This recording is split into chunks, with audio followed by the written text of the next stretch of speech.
Hello, I'm Heidi McCutcheon with the Shelton-Mason County Chamber of Commerce. Today's event is made possible through the support of the Mason County Association of Realtors. Since 2007, they have been the most professional, skilled, and friendly real estate agents serving our community. They are at the forefront of technology and value collaboration while dedicating themselves to providing unequivocal service in Shelton and Mason County. This year's president is Tracy Medier of Century 21. She's been in real estate since 2014, and while the bulk of her work is in Mason County, her expertise spans across the South Puget Sound. She currently has listings reaching from Bellevue to Chehalis and Ocean Shores to Snoqualmie. Thanks for joining us today, Tracy. Thank you, Heidi. We appreciate collaborating with the Chamber for this event. I'd like to welcome today's attendees and those of you watching this presentation. The Mason County Association of Realtors is pleased to sponsor today's program on real estate and the economy. Before I tell you more about our local association, I'd like to share this video with you. We are Mason County Association of Realtors. Hi, I'm Christy, and we are the Mason County Association of Realtors, here to let you know why you should use a local realtor when buying or selling your land or house in Mason County. We're the local experts. We live here. We know this geographical area. We know the driving distance to town or to the hospital. We know about rural things like wells and septic systems. We know about waterfront setbacks and building requirements. We know about the local homeowners associations and their dues and rules and regulations. And we know about the community events and the schools and the hospital. Believe me, you'll be glad to have this local expert on your side. Hi, my name is Dave Bailey. I'm a retired attorney who has practiced real estate law in Mason County for over 40 years. From these vantage points, I've experienced Mason County realtors providing significant and invaluable guidance for their clients in helping them through a real estate closing. Many times, I have seen the difference between a successful real estate transaction and an unsuccessful one due to the real estate agent providing the local knowledge that is needed for the different utility systems involved. Local knowledge is a resource that Mason County realtors have because they work and live in Mason County. We are Mason County Association of Realtors.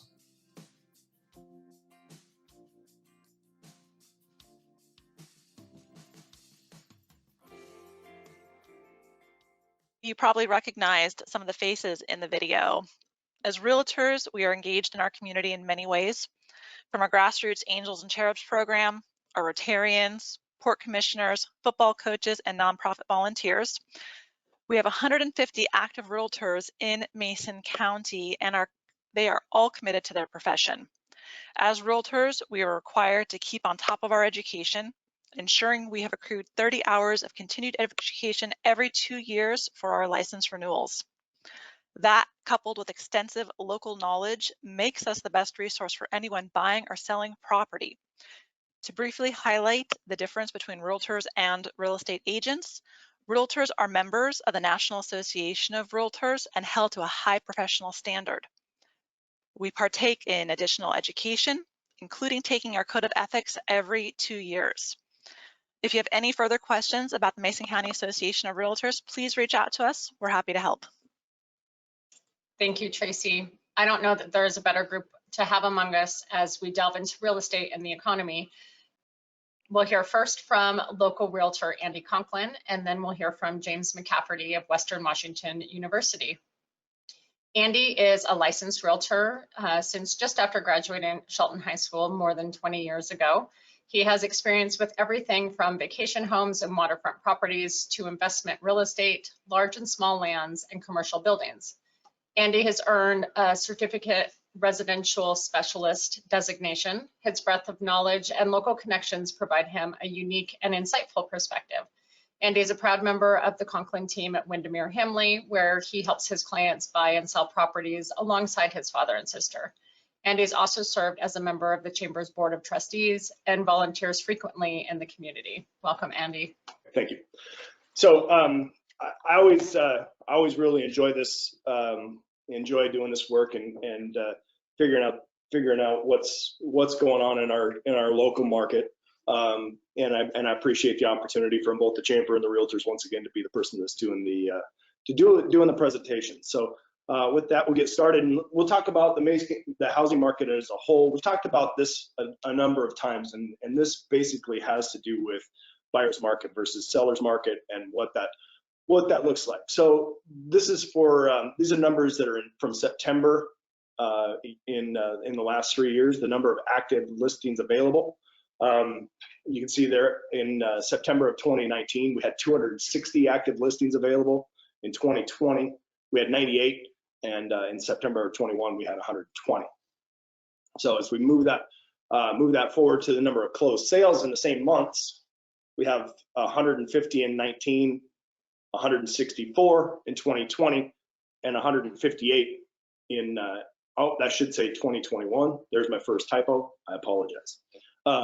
So what we do here is we divide the number of closed sales in that month by the number of active listings available to determine how many months supply we have. And so if you take 158 and you divide that by 120, that'll give us the number of months supply available. So in 2019, September of 2019, we had 1.7 months. You divide by 260 by 150, you get 1.7 months. I'm having a little bit of a glitch here, but it's all good. Number of sales in the month supply in 2020, we had 0.6 of a month. We had just over half a month's supply. So a month's supply is obviously, if you took those number of active listings based on that sales rate and nothing else were to hit the market, that's how long it would take the current activity to consume the market. There we go. Right now, we've gotten all the way up to 0.76 months supply. It's quite an increase, right? But anything between 4 and 6 months supply is considered a balanced market where neither a seller nor a buyer has a real distinct advantage. But as you can see right now, we are still very, very, very much in a seller's market.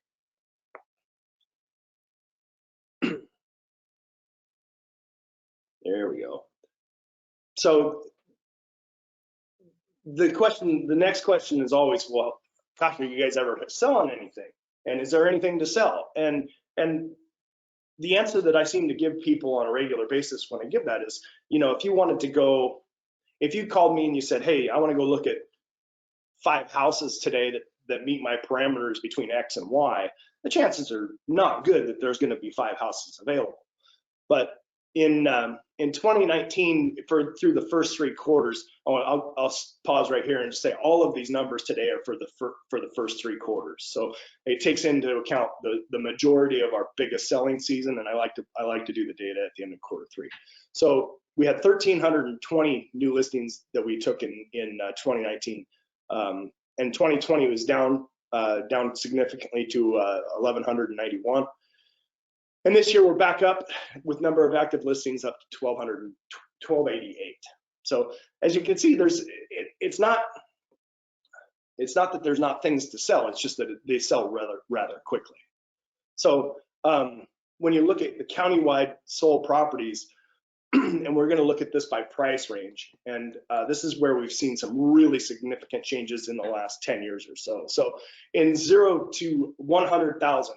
In 2020, we had 23 houses sold at that price, in that price range, and this year we've had 6. So that market is all but non-existent. 100 to 200,000 last year, 118. This year, 71. Also a really challenging market to find a decent place in. 200 to 250 is even getting to be more of a struggle. 154 last year, 67 this year. When we get 250 to 300, we're still way down. 208 listings in 2020, in 2021, 126 listings. Now you see where it starts to climb here. So between 300,000 and 400,000 in 2020, there were 289, and in this year 355, 66 more in that price range. Between 400 and 500, 143 listings in 2020, just shy of 200 this year. Still climbing. And 500 plus, 130 last year. We had 240 houses sell over $500,000 in Mason County through the first 3 quarters of this year. That's a pretty significant increase. So if you look at the number of sales last year as it relates to this year, we're 1 less this year than we were last year, but the prices are significantly higher. And then what we're going to do here is we're going to break down Mason County by multiple listing areas. So those of you familiar with our multiple listing areas, this will be a little easier to follow, but I'll talk you through it as we go here. So in the Belfair, Tahuya, Allen area, the median sale price increased 24% this year to $385 from $309 last year. The Lake Limerick, Mason Lake, Emerald Lake, that neck of the woods had a 27% increase to a median sale price of $380,000. Union, South Shore, along the south end of the canal, 14% increase at the median. Harstein Island had a 28% increase to $405 from $317,500 last year. The Shelton, that's essentially the urban growth boundary. So 18% increase just in and around the immediate Shelton area. Agate had a nice increase of 17% to $326,250. Southwest Mason County, so basically from Highway 101 all the way southwest to the southwest corner, including Lake Nowatzel and Dayton and Matlock and all those areas, had a 32% increase in the median sale price. Hoodsport, Potlatch, Lake Cushman, that's area 178 for those of us that use the map, had a 12% increase to $285,000 from $255 last year. The Arcadia and Lynch Road area saw a 28% increase in value, median sale price, to $420,000. In the Grapeview area, or Allen Grapeview area 180, that had a 17% increase to $466,000 this year. So what does that do for the county as a whole? Last year, our median sale price in the whole county was $310,000, and this year is $374,000, and that represents a 20.8% increase in the median sale price over the third quarter last year, or through the third quarter last year. So this is an interesting map that I get from Matthew Gardner, who's an economist for Windermere, and kind of a heat map essentially. The darker the red, the higher the increase, and as you can see, we're right there, right, and we're right in the middle, or we're on the high end, and I'm gonna have to. I can't see my numbers on the right side because I got a panel blocking it, but as you can see, we're the 5th highest increase in value, and this is just purely the third quarter versus the third quarter last year versus the third quarter this year. That's not a year-long total. That's just third quarter over third quarter. Pretty interesting to see how we stack up with the rest of the Puget Sound. So the Housing Affordability Index is a really interesting index that the University of Washington has with their Washington Center for Real Estate Research. They've created this affordability index, and they essentially try to determine how well the median income of an area can support the median sale price. And if it's perfectly in balance, then the index is at 100. And if it's higher than 100, that means that the median income can support more than the median sale price. If it's lower than 100, then affordability is not quite as good. And so there's some assumptions that they make with that. They assume that there's a 20% down payment, and that they use a 30% front end debt to income ratio in their financing So right now, latest data I have shows the median income in Mason County to be 57,000. This is household income, 57,634, which calculates out to about $4,802 a month, and 30% of that is equal to $1,440. And then PITI means that's your monthly payment, including your principal, interest, taxes, and insurance. So with the number at 374, with the median sale price at 374, and what it takes to pay for that loan with a 20% down payment, the housing affordability index for Mason County this year is at 84. Last year that number was at 106. So it's pretty simple to say that affordability in Mason County is it's becoming less affordable. Let's put it that way. So here's how we stack up median sale price with other counties, all the other counties around the Puget Sound, everybody that's touching the Sound. So as you can see, San Juan County here, San Juan County has the highest median sale price at $850, and then King County at $835, Snohomish County all the way down to where Mason County is at $374,500. Mason County's kind of long been a well-kept secret from the rest of the Puget Sound. We're the best value there is to be on Puget Sound, and that is the market has started to figure this out.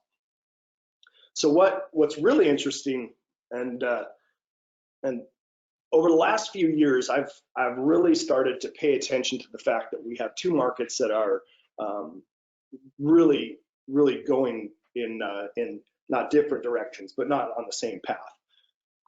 One of those markets is the typical residential real estate market, where you're dealing with a house, no limit to bedrooms and bathrooms. We're talking about things that aren't on the water, they don't have views, they're not on a golf course, they're not on creeks or rivers or any of that kind of thing. And so that's just a standard house on a place, on a lot. Maybe it's got some acreage, but not necessarily. So, and the other market is the more luxury market, recreational type properties that do have views, do have waterfront, do have the golf course things and things of that nature. So I wanted to kind of break out that median sale price and see what these two markets have done. In 2019, the median sale price for the residential side, the non-recreational side, median sale price for that house was $240,000. In 2020, that number had climbed to $279,750, and this year it's at $335,000. Now, when we go take a look at the recreational market, we're going to see something different here. So the recreational market median sale price, these are again residential recreational, $430,000 in 2019, $499,500 in 2020, and this is a number that kind of made me really take a look. This year, that price is $732,500. I think that represents a 47% increase over this time last year. That's a huge number. So another interesting piece of data, the number of $1 million plus sales in Mason County. I mean, back when I got started here, and I hate to break it to you, but this is 30 years now, not just 20. But when $1 million sales were non-existent, we didn't even think in $1 million sales. 2019, we had one sale over $1 million in the county. 2020, we had 4, and so far through the third quarter of this year, 36. I don't know. It's just an amazing statistic. So when we're talking about the difference in the median sale prices, if you think back a couple of slides ago when I was showing you what everything across the region was, our median sale price is $347,500. In Olympia, it's $450. So this house in the left here is in Island Lake Manor, right up by the high school. Nice little neck of the woods. And that 1,500 square foot house on about a third of an acre, 3-bedroom, 2-bath, 2-car garage, sold for $375. And then this house in Olympia, this is right over near Capitol High School, pretty decent area, 1643. It's a 3-bedroom, 2-bath house. It's 5,000 square foot lot, so it's significantly smaller. It's in one of those newer subdivisions. Also 2-car garage, and this one sold for $450. So those are the most recent sales, as pretty close to the median. I just wanted to kind of demonstrate what that looks like between each of us. Right now, we are 83%. This house is 83%. The Shelton house is 83% of the Olympia house. Last year when we ran these numbers, that number was 86%, and I said that was close to the Olympia market as I had seen since I've been tracking it. We've come off of it a little bit this year, it looks like. Looks like the Olympia market might have had some different fluctuations in it that we didn't see, but I'm always interested to see how we compare with our closest neighbor to the south here. So I'm going to wrap that up. I have all kinds of opportunity for questions if you have them. Thank you very much for letting me take part in this, and we'll see you somewhere else. Thanks, Andy. That was some really good information. Do have a couple of questions. First is, do you have any insight into why Coquitlam, Dayton, Matlock has had the highest increase? Were they lower in previous periods and catching up, or is it more desirable? That's a good question. I'm not exactly sure. I mean, the numbers last year weren't terribly different from the year. They weren't significantly lower than anybody else. I mean, it was at 310,000 and it jumped 410. I mean, it's just, I guess I don't have a good answer as to why that particular area had more growth than something else. I think that's all that we have for you. So Okay. Thanks, Andy. Great information. Next up, we will hear from James McCafferty. He is the director of Western Washington University's Center for Economic and Business Research. James brings a distinctive perspective and critical tools to problems based on his professional and community service experience at the local, regional, and national levels. James blends the best approaches from the for-profit, nonprofit, government, and individual sectors to create unique blended responses that are effective, efficient, and practical while also maintaining long-term sustainability. Thanks for joining us today, James. Yeah, no, this is going to be great. And I want to encourage people to use the chat box. I'm going to keep my eye over there. So as I talk about things, you have random questions, maybe even something I'm not even talking about, just pop them in there and I'll see what I can weave in here as we roll through this. Because, you know, when it comes to the economy, there's not much to talk about. So Nothing at all. Nothing at all. So how do you sum it up? I guess that's where I'm going to start. Is like, how do you sum it up? I always like to start with some kind of a summary, and I can tell you there's things we know, there's things we think we know, and there's things we don't know. And the trick here is how to know the difference between these. And that's where we're going to spend our time today, honestly, together, because, you know, I love this slide, Economics 101, supply, demand, drama. There's all kinds of drama, and the drama has been growing and growing and growing.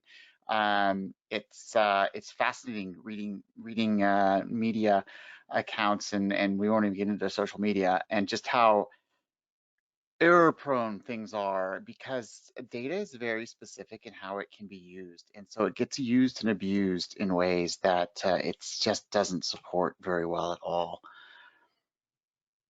So fundamentally, the economy's fine. There's nothing wrong with the economy. There was nothing wrong with the economy before COVID. There's been nothing wrong with the economy through COVID. The economy itself is functioning just like normal. It's not the same as perfect, right? So nothing's ever perfect. Complexity is okay, but there's nothing fundamentally wrong with the economy. We had a disaster, right? And COVID was the disaster, and we've seen normal disaster type of responses from COVID. We saw big drop off in things. We've seen inflation come up. We've seen all the normal things we'd see in a disaster-based impact and recovery. So the fundamentals are fine. There's nothing to go running around the street going crazy about. Things are performing as they're supposed to be. It's really important that you keep in mind that the US economy is consumer driven, around 70%, and you'll see estimations of 70 to 80% and whatever at that point. The economy is driven by consumer behavior. And it's also an economy that's been in transition. So I'm going to reference the 1970s a lot today, because a lot of the things that we're talking about today really started in the 70s. And it's just been, the pot's gotten warmer and warmer as we've sat in it all these decades. And so in that process, we moved from having the main engine in our economy being manufacturing and the jobs tied to manufacturing, which are very resource-based where they're located, right? I mean, I'm not, where you guys are all at right now, you're very familiar with resource-based economies. And so we've migrated in the US though to this information-based type of an economy where about 10% of the jobs are actually driving the economy in very real ways. And what's interesting with the COVID experience has been that 10% of jobs really wasn't impacted by COVID at all, which is partly why the economy is doing, what it's supposed to be doing. So there's always risks and headwinds or whatever you want to call it, always, right? They're always going to be there. And so as we think about risks, and we can make a good list, there's also a lot of tailwind type things as well that are pushing things along.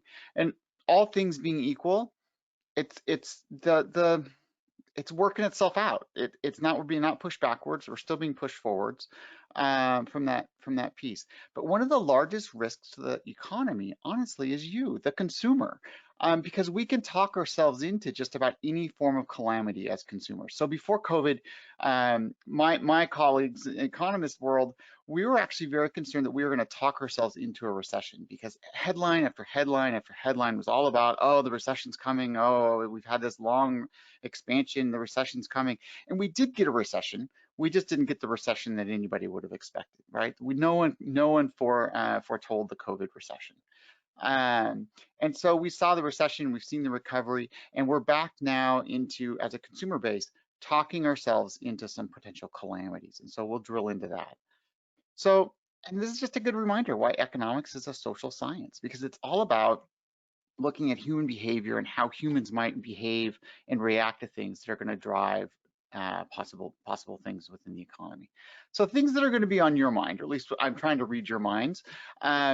Inflation, right? Okay, there's a lot there. Unemployment or employment, same coin, different sides. Home prices and values, which we just talked about, so I'll leave that alone. Supply chain.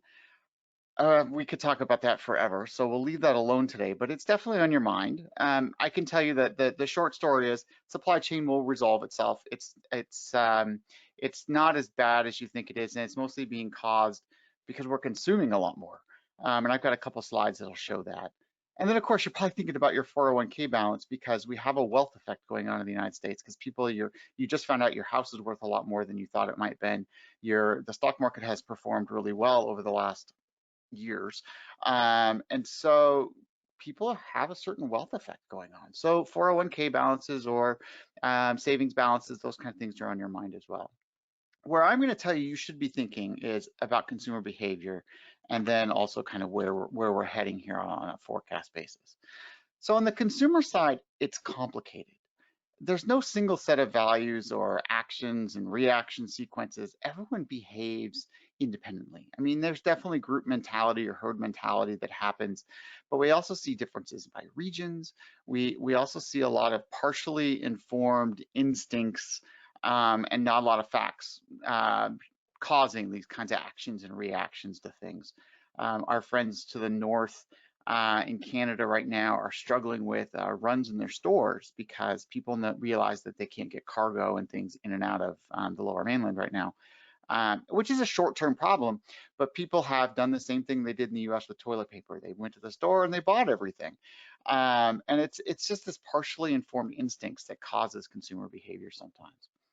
You've been reading about the Great Resignation, and that is also that's part of being a consumer. So you're thinking, wow, all these people are leaving their jobs. I'm going to challenge that notion. I think that we probably have slapped the wrong bumper sticker on it. I would actually call it the Great Reset, and I'm going to explain that to you here as we go through. So let's start here. This is the Consumer Price Index. And after today, you will no longer like the Consumer Price Index. You'll notice here that back in the 70s, you can see how we started this nice upward slope in the CPI. And this looks like this is something we should get really excited about because, oh, this is a huge mountain or a ski slope or whatever you want to use for it. This looks like bad news. And totally understand why most people look at that and start freaking out and look at that. So the reality is that CPI has a lot of problems to it in how it gets applied. So should you get excited about inflation? Yeah, kind of. Is it unexpected? No. We expected inflation to pick up because that happens after disasters. There's a natural effect that happens there. We've seen it in regional areas when we have disasters, floods, and those kinds of things. It's a very normal behavior kind of a thing. You stick to a global perspective on it, and it starts to track a little bit. And what's interesting here is when you talk to consumers over research, and we ask them this is out of the University of Michigan Survey of Consumers, which is a great longitudinal study. And you can see here when you ask them, as they do the different study points here on that dark blue line, what do you expect in the next year? You can see this huge spike, right? And then when you ask them, well, what do you expect in the next 5 years? So more of a longer term trend, you notice there's no spike. It goes up a little bit, but not any more than it's gone up in other cases. We've just had like what, 7, 8 years of actually really no inflation, which is why we were worried about deflation before COVID came along. So when we talk about inflation, we use terms like sticky and transitory. And sticky inflation is the bad kind. Sticky inflation is when inflation actually stays high because things go in. So employers say, hey, we're going to give everyone a 45% raise because things are getting more expensive. Everyone gets a raise. That's sticky inflation because they have to then adjust their prices to accommodate that forever. But if an employer says, hey, we're going to give everyone bonuses, or we're going to offer some kind of incentive program this next year, we're going to do signing bonuses, that's all transitory. When Walmart says, hey, we're going to air freight in all the Barbie dolls we need to put on our shelves, and that's going to cost us an extra 35%, so we have to raise our prices to do that, that's transitory because the next time they need Barbies, they're going to come by boat. And so we see a lot of that happening right now in the retail side, that it's mostly transitory, and it's because of supply chain challenges. It's because of those kinds of things. Now, there is some sticky inflation that's in here, and that's okay because we've had such low inflation. And so this inflation mountain that we've seen here is expected to drop right back down by the middle of next year. So, oh, my first typo, this is good.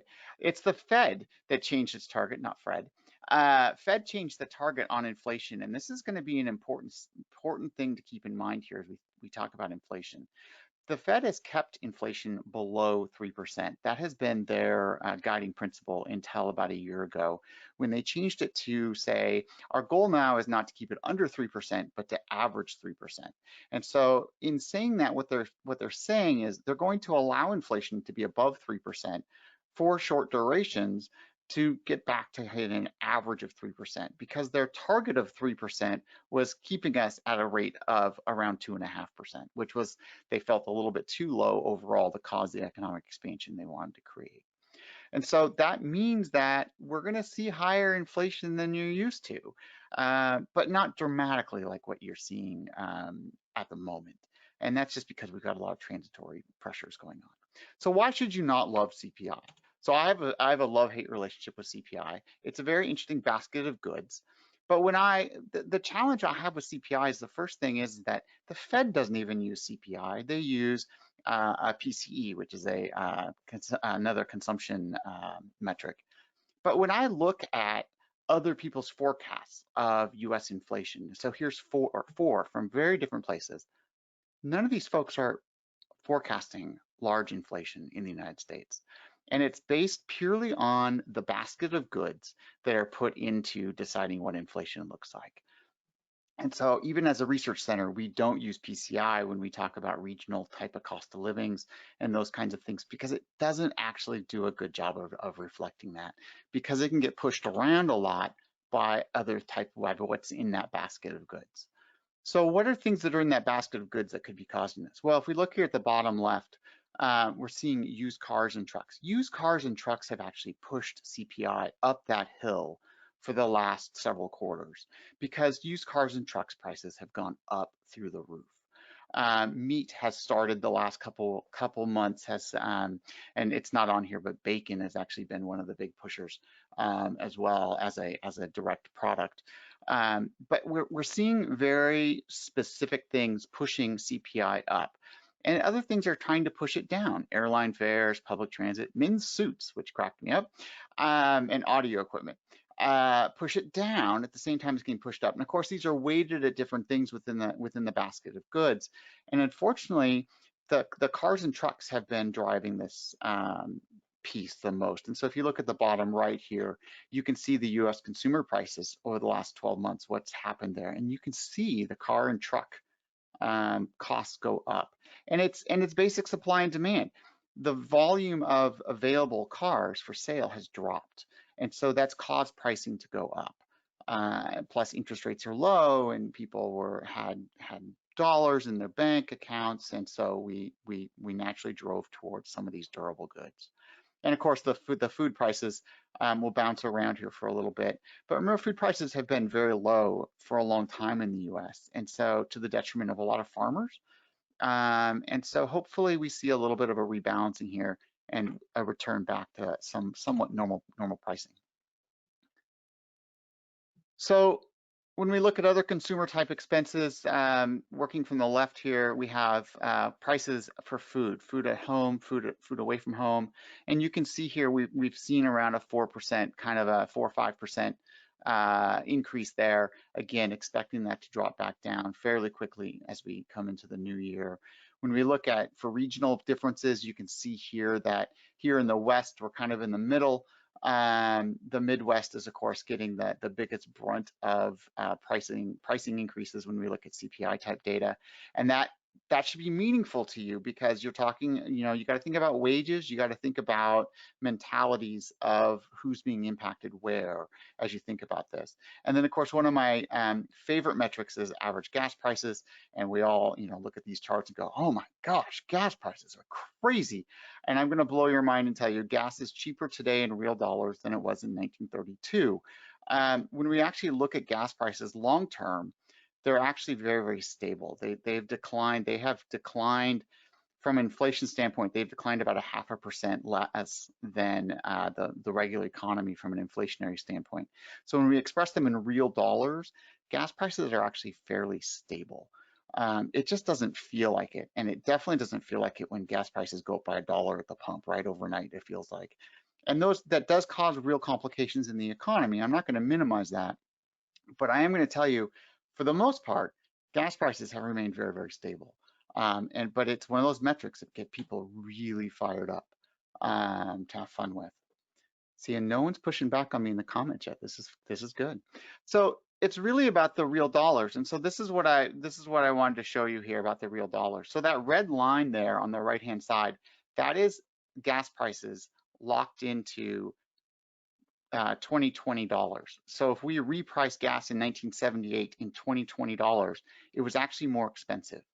And I want you to think about what happened with gas prices in the 70s and the 80s and the 90s, and yet it has stayed relatively stable in a real dollar sense. So the problem isn't that gas prices have fluctuated. The problem really is wages never kept up, and that's a different show. We won't go there.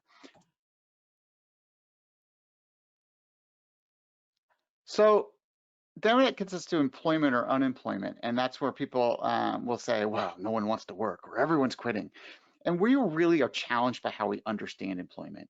And it's, you know, you're like, well, it's just looking for work divided by total workforce. I mean, that's got to be simple. I mean, that's the problem is that's not actually what we talk about.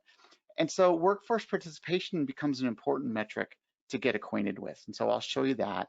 There's also, we need to think about the natural rate of unemployment. We should have around 4 or 5% of unemployed anyway, because that allows movement within the job market. Just like you need to have so many months worth of inventory on how in the housing market to make it function well, you need to have unemployment in the environment to make that work. And we talk a lot about quit rate right now. Everyone's concerned about everyone quitting. And the reality is, again, this was forecasted. We expect about 30% of Americans to change jobs in the next, well, we got another 10 months to go. And that works out to an average of about 3% per month. And that is what we are doing. So it's not unexpected. It's high, but it's not unexpected. And they're moving for a lot of reasons that, you know, there's no simple answer to explain what that happens. So when we look at unemployment rate, we see this, right? We see us go into COVID, the huge spike, and then it drops back down. And if we drew an imaginary trend line here, you'd say, wow, we're back to kind of where we belong for unemployment. That's crazy. Wait, I thought there was all these jobs open and all these people that were unemployed. Kinda, but unemployment rate is stabilized because people have stepped out of the workforce entirely. So they're out of the math from a fraction perspective. So this is for Mason County, just to give you an idea here. So I've got a couple of these. You'll notice that Mason County is in the dark shaded area there.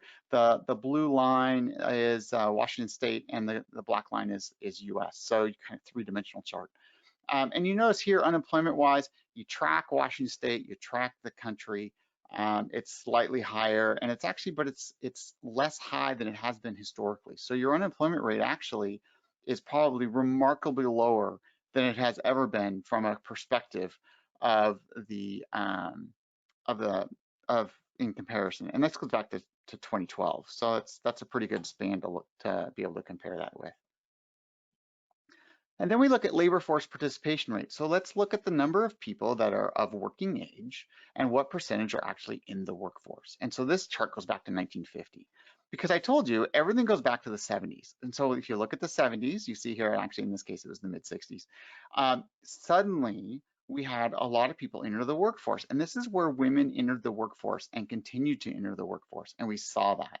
And then we got up to 2000 and we started to drift downwards. And again, if you draw an imaginary trend line from where we are today up to the top, you'll notice that that fits. We're actually not that far off from where we expected to be from a labor force participation rate. So again, the economy is functioning much in the way that it was expected to. And so this is driving automation. It's driving all kinds of activity there to make that kind of work. So why are people out of the workforce? Well, there's a lot of reasons, right? Some people staying home they decided they didn't need the second income or third income. There are some people that decided that, you know, I'm going to stay home and homeschool my kids. I'm going to stay home because it turns out paying for childcare doesn't mathematically work out with having a second job. So there's a million reasons why people have left the workforce. They've also just retired. Some of those people are going to come back. They're going to get bored. Their decision-making matrix is going to change. Some will come back, some will not. And so there are trends and patterns to this when we look regionally and when we look around the country to how this is kind of playing out. But quit rate is one of those things that will continue for the next 10 months. So high inflation prices, right? No one wants to work. Those are all the headlines we're going to read. And from the driving force of the economy, we're hearing, let's go shopping. Now, I'm really nervous because of all these other people, but I feel okay about it. And that's the ironic part of being a consumer-driven economy, honestly. So we can talk ourselves into economic consequences by what we present. We take this chart here also from the University of Michigan sentiment survey. And the question is, in the next 12 months, would it be a good time or a bad time to buy a car? And of course, you look at the chart and go, oh, it's a bad time. Oh, people must be really worried about the economy. No, cars got really expensive. It's not a good time to buy a car. And so that's really what this is showing. But people take away that the economy is not going well.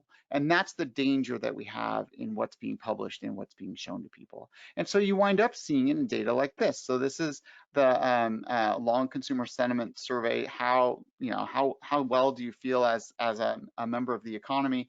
And you notice we're down in we're below the midpoint on this chart from a longitudinal standpoint. And this is primarily being driven by people being insecure about what they should think about how things are going. And it's funny because when we look at their spending patterns, we see that nice big drop off when the bottom fell out with COVID and shopping came right back. And if we again look at a trend line, we're right where we should be as far as PCE or personal consumption expenditures.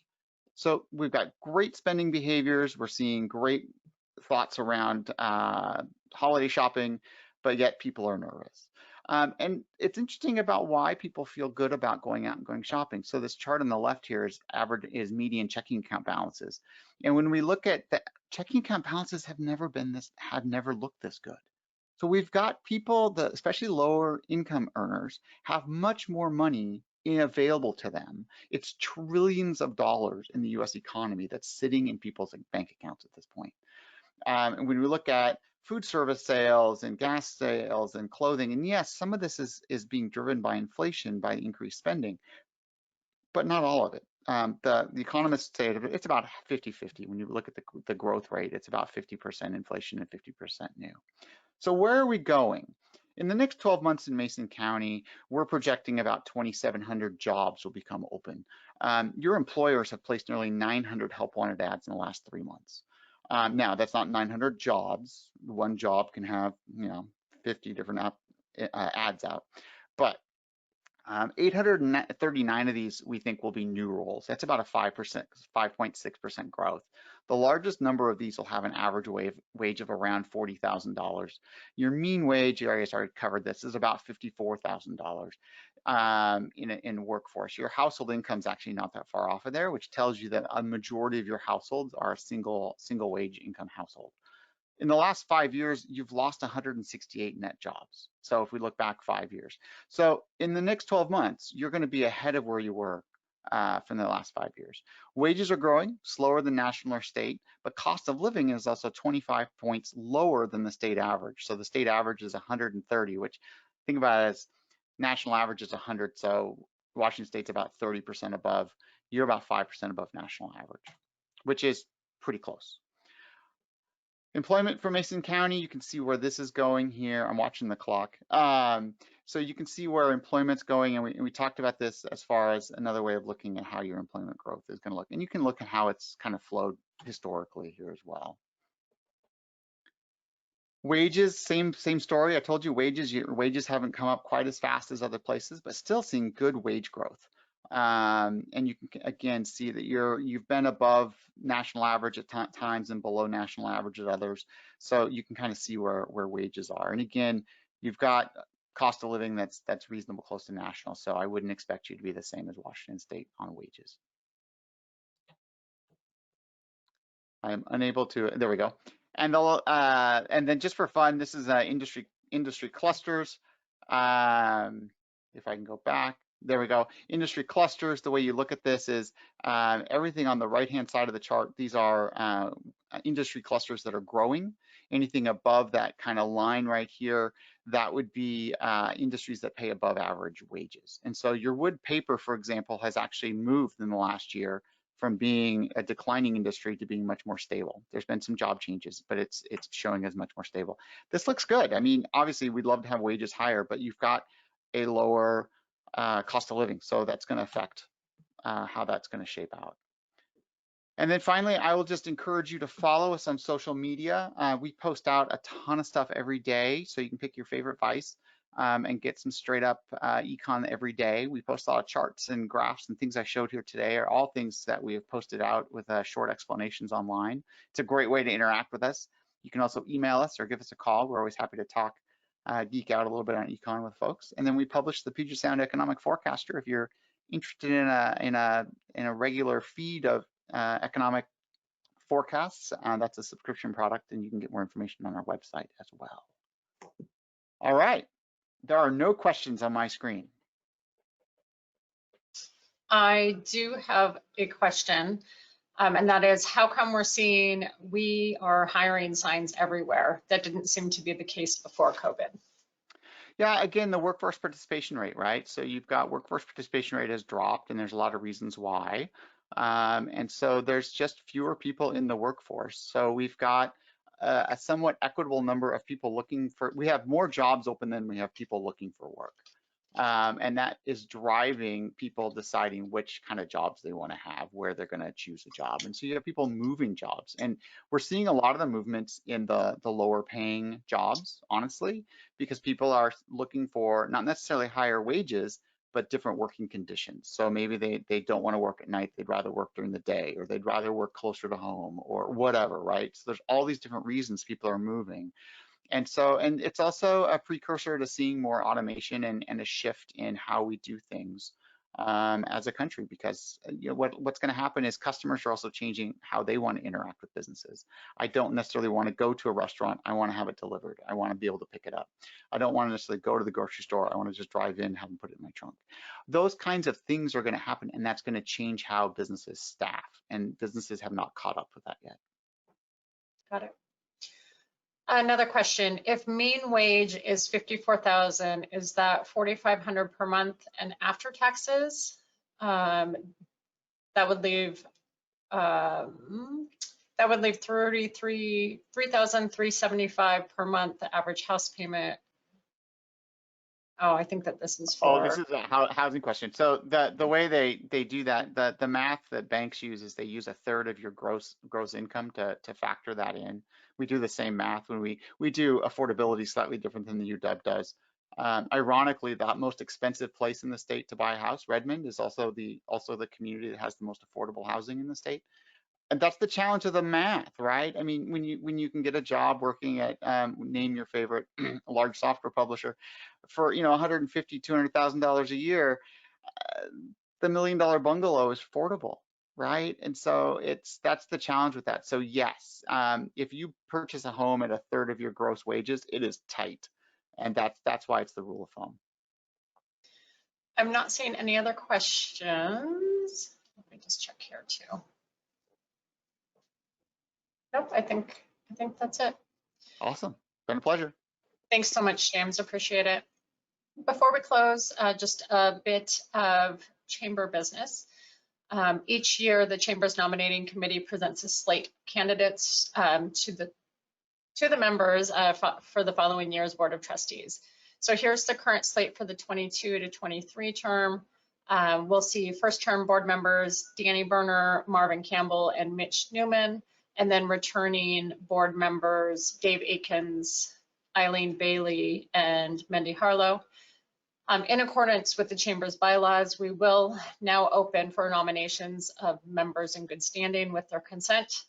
If there are any such nominations today, you can click on the raise hand icon or type it in the question bar. I'm just going to look for that real quick.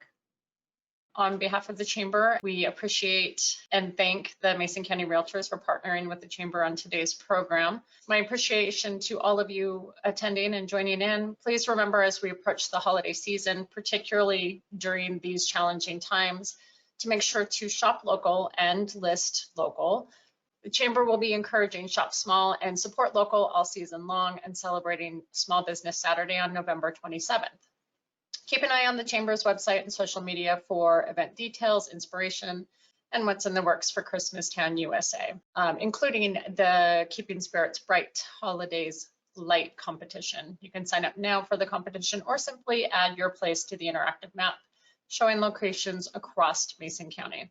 Lastly, please remember that the Chamber is here to help. We've been providing our members with access to vital resources like this presentation since 1922.